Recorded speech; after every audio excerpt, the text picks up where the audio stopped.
Hi and welcome back to Professor Spectrum. Today we'll be breaking down the concept of infinite thickness and how it relates to taking a good analysis with a portable XRF. So let's jump in.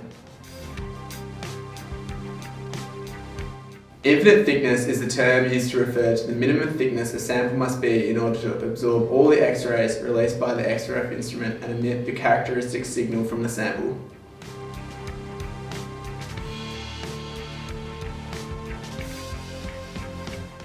Infinite thickness will be different for every material, but the principles are the same.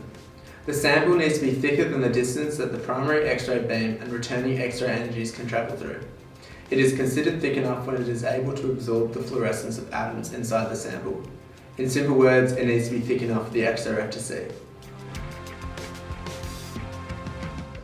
If the infinite thickness is not met, then some of the X-rays are lost and will result in the underreporting of abundance of some elements. For example, when analysing paper, it is more difficult to reach infinite thickness as the X-rays easily pass through and do not see the sample.